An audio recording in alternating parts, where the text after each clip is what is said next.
Salam alaikum wa rahmatullahi wa barakatuh. Allahu Akbar. Em nome de Alá, o Clemente, o Misericordioso, o Misericordiador, o Senhor dos mundos, o Criador do universo, que a paz e as bênçãos de Alá estejam com a gente.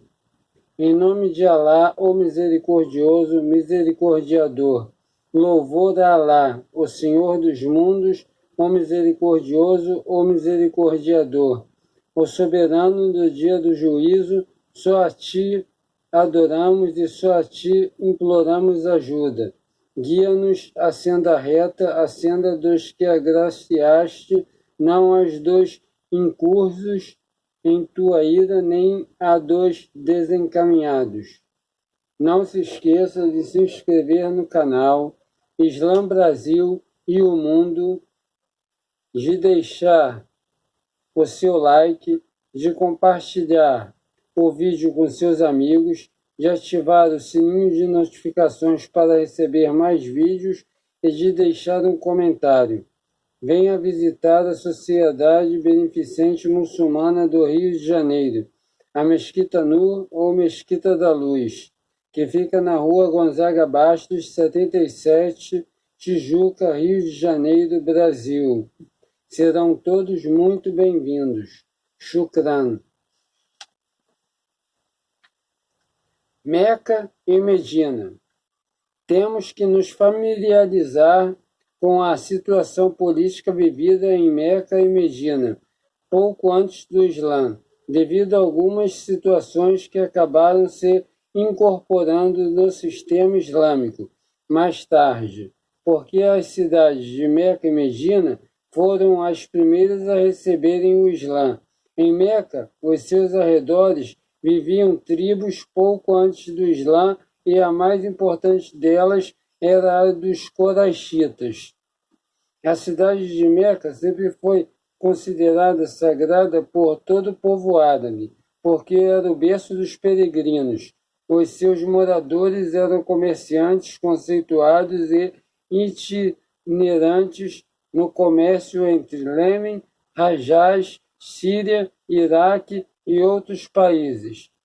Essas são viagens conhecidas como viagem do inverno e de verão, conforme o relato do Alcorão Sagrado. Alá Todo-Poderoso diz: pelo convívio dos Coraxitas, o convívio das viagens de inverno e de verão. Alcorão 106, 01, 02.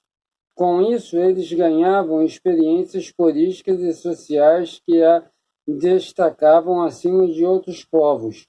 A natureza geral da cidade de Meca se assemelhava com o regime tribal, por não existir um governo central que pudesse assumir as questões administrativas e sua estruturação. Apenas havia um templo conhecido por Casa da Conferência, onde se reuniam os líderes tribais para discutirem seus assuntos de guerras sociais e comerciais. Como também havia outros encontros que tratavam das matérias dessa natureza, que muitas vezes aconteciam ao redor da Caaba.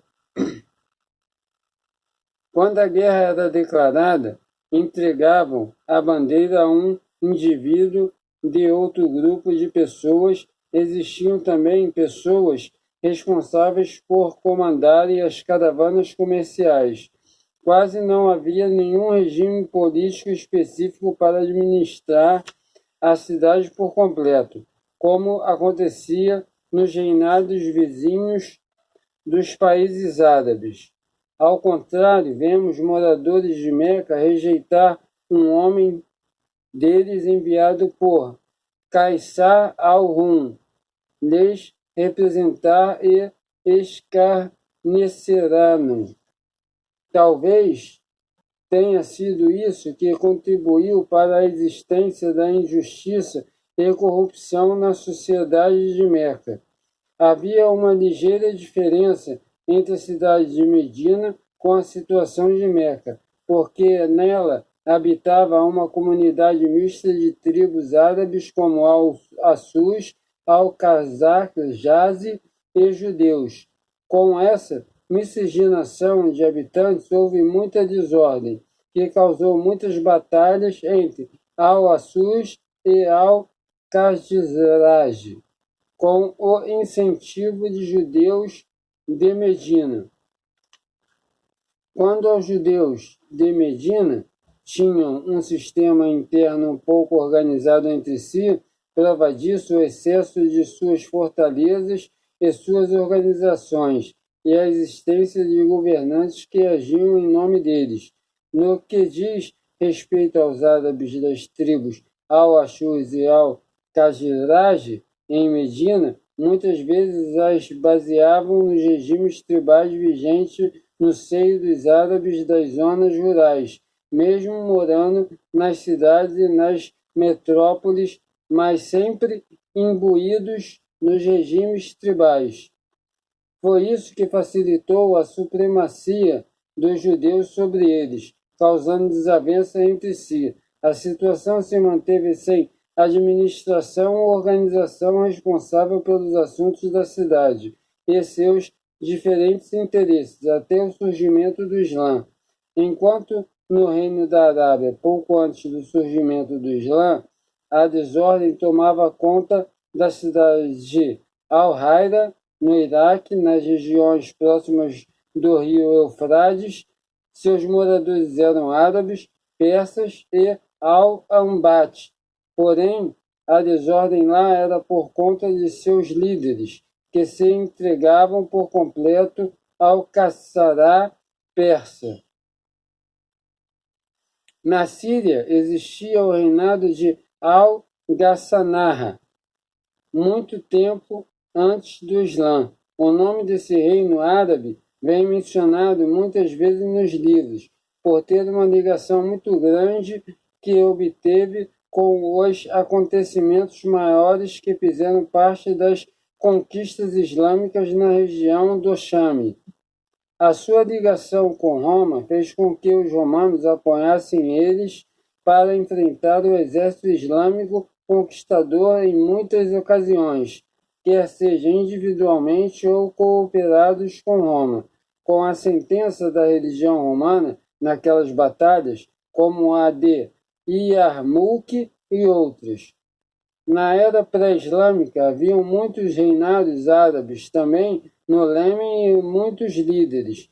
Porém, a situação lá antes do Islã tinha mudado, foram invalidados pelos Arbash, com o apoio de Roma, se desentenderam com os árabes nativos, sem esquecer-se dos persas e seus sucessores. Pérsia já tinha um império forte há muito tempo, que passou por várias etapas de civilização naquele tempo, mas o que importa é sublinhar sobre esse império nos últimos anos que antecederam a resistência desse Estado pelo Islã. O sistema político na Pérsia era organizado pela classe autorária real que distinguia as pessoas. Roma é um Estado que governa Egito, Síria, África do Norte, Médio Oriente e Europa Central, considerados estados que integravam o Império Romano, e seu centro era Constantinopla. O responsável pelo controle real nesse reino era o imperador, que tinha poder na tomada de decisões, porém tinha uma comissão consigo que lhe auxiliava nesse trabalho. É isso que o Alcorão Sagrado cita em alguns versículos, dizendo: Alá Todo-Poderoso diz, Alef Lam Mim, os bizantinos foram derrotados em terra muito próxima, porém depois de sua derrota venceram. Alcorão 31:03. A religião oficial do Império Romano era o catolicismo, por isso que os sacerdotes tinham cargos específicos no Estado. Que a paz e as bênçãos de Alá estejam com a gente.